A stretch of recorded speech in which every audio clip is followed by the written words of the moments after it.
Hey guys, Dan here again, and this is part 2 of the Psycho Zaku video.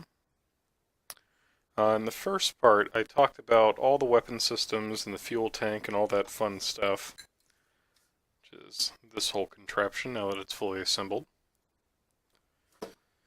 If you haven't seen them already, I have photos of everything as well as a video up on YouTube right now that you could take a look at if you're interested.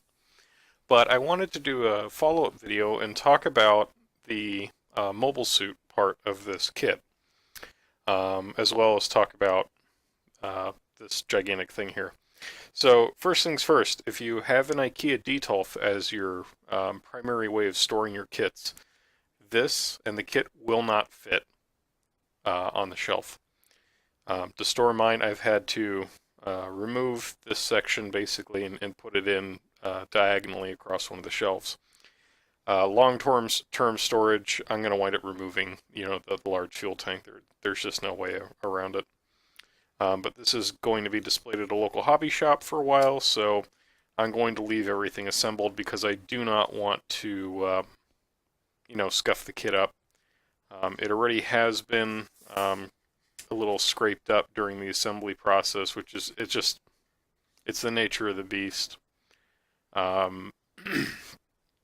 So I will leave everything fully assembled until it's done with its display period at the hobby shop, and when it comes home, I'll remove this main tank. I may touch up the fuel tanks as well, but I doubt it.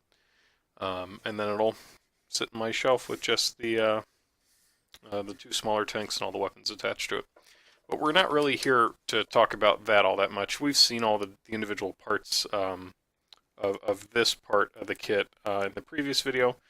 If you haven't checked that video out, I'd recommend looking at that before really getting to this video, especially if you're interested in any of that stuff. This video is mostly to talk about this guy here, which is the actual Psycho Zaku mobile suit. So what's there to say about this kit? I remember when this guy was first released, a lot of people complained that, oh, it's just another Zaku 2.0, which it's an odd complaint. It's an odd opinion from my perspective, because the Zaku 2.0, they're really nice kits. They're really well designed. They have a good blend of inner frame detail, gimmicks, exterior design, and personality. But this thing, it's about as much of a Zaku 2.0 as the Gym Sniper Custom is a Gundam 2.0. Yeah, there are some elements of the inner frames that are similar, and some parts are similar, but really it's its own kit. Now this didn't take me all that long to complete, because it is just a Zaku 2. The kit has some layered armor elements which actually detract a little bit from the build, in my opinion. There are these two side armor pieces here, as well as this front armor piece, and then this rear kind of movable flap piece. This all covers a section of under armor, which is pretty well detailed. There are some nice little gold thruster details and power pipes and some other interesting little things that are unfortunately all covered up now. There are photos of the kit uncovered on the, well, either on my blog or you can check the video out. But what this armor does is it really kind of limits the positioning of the ankles here, limiting how the legs can sit and how posable the kit is on the ground.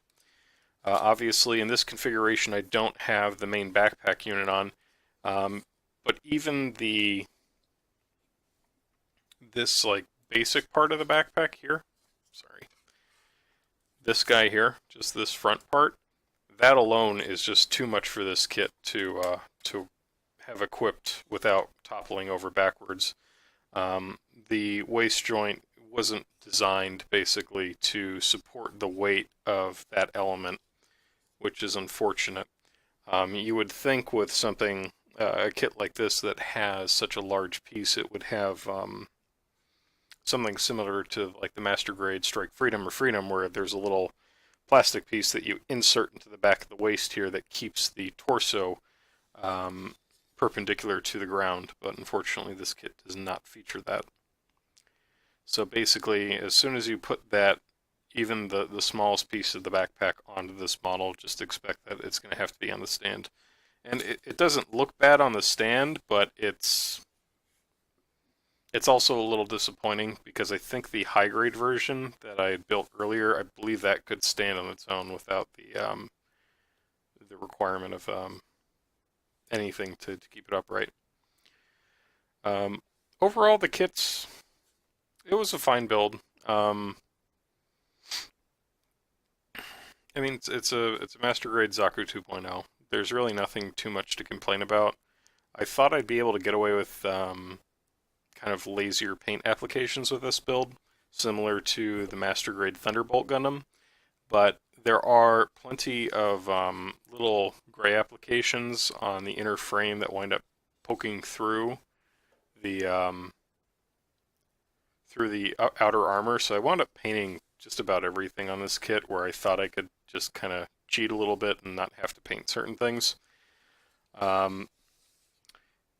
The power piping is a bit frustrating around this kit. You can see here, for example, the power pipes on the lower legs tend to come loose, and it just, I think, a result of the recessed poly, I don't think that's a poly cap, but the recessed plug mechanism down there, and the fact that this thing is a spring, there's not a really good way to press down in there.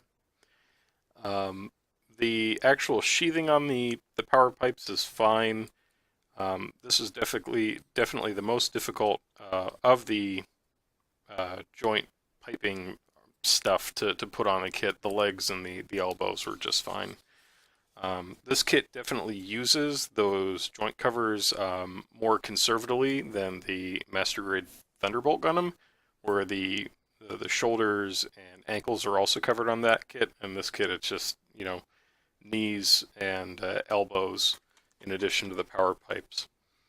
So take that for what it's worth. It doesn't look bad.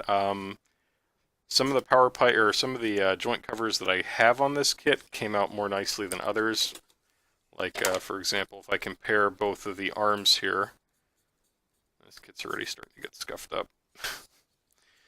Like I think this arm, the texture of the covers looks a lot nicer than this arm. And it's just a matter of how you kind of fit it on there and scrunch it up. I wound up using the bamboo skewers that I used to put any of the parts, you know, up for painting. I wound up using those as kind of a guide, and then just kind of scrunching it on the skewers versus putting it on the joint and trying to scrunch it together. It just worked out more easily for me than trying to fit it over the joint and then kind of shape it.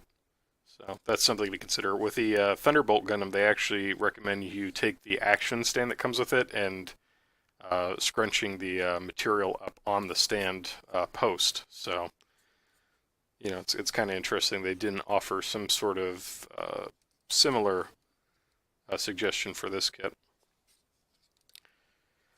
One thing I've noticed, and this may just be my kit and my inability to pose, but my kit's a little wobbly. It tends to kind of balance on the front of the feet, and you don't really have all that much mobility in the ankles. So I noticed when I was doing the YouTube video on the turntable, it was kind of flopping back and forth a little bit depending on where it was on the stand during a rotation.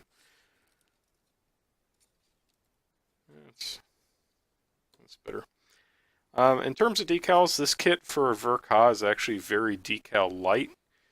Of that, you know, you get a sheet of decals that's probably about this wide, and of that gigantic sheet, probably 10 to 20% of it is actually for the mobile suit. And none of them are really too bad to put on.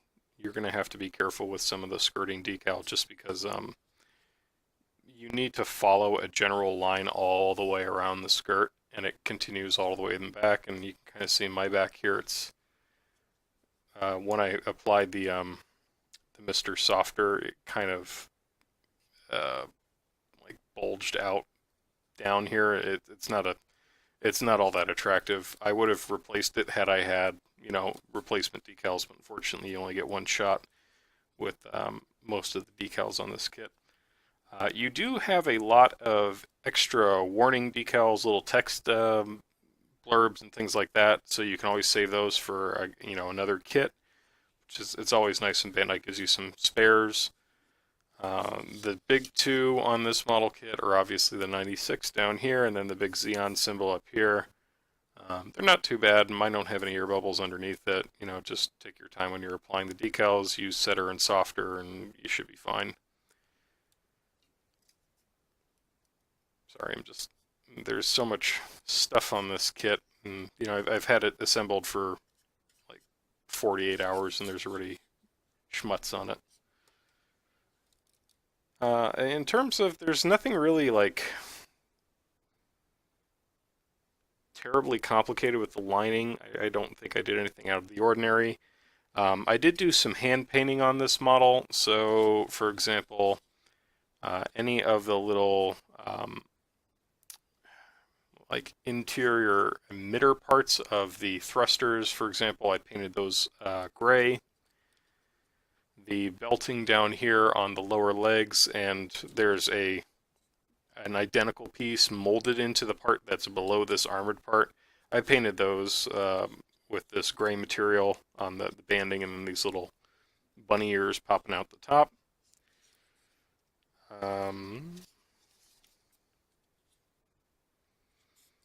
And the little gray patch on the rear skirt there. And then the little indents here on the back. So something that I thought was interesting about this kit is with the high grade, the heat hawks fit on the backpack, and there's spaces for two of them. On this kit, the heat hawks do not go on the thruster assembly. You just fit one on the back here, and this thing like completely disappears into the model kit once the backpack is on. So I thought that was kind of weird. It's such an iconic weapon for the mobile suit that you'd think it would be featured more prominently. So that's basically the kit, or the mobile suit part of the kit. You've already seen the backpack in the other video if you watch that, so I'm not going to get too much into it. One thing I have done since we saw the last video is I finished the sights on all the weapons. This bazooka is my favorite though because I did some photo etch parts underneath the clear red part, so there's some nice detail and intricacy inside of that sight, which I really like. The hands on this kit, these are the swap style hands. These are not the Zaku 2.0 hands. You just kind of pop the fingers in and out. It's not a great design. It's sturdy, but they're a pain to get in and out. And I was very concerned moving these, you know, trading weapons out during the photo shoot, thinking that I would, you know, scrape up the parts. But for the most part, everything still looks good. And the hands on this, they actually seem a little bit larger than the Zaku 2.0 bendy finger hands. I don't know what you would call those, but these hands definitely seem to be a little bit larger, and I think that's to accommodate the some of the larger weapons here. Most of these weapons for this kit are like off of the DOM, so that is a larger kit overall. And before we go, I will demonstrate this kit can be attached to the backpack very easily. There are two female holes in the back and two male plugs on the backpack, and just kind of, I hope I'm doing this right.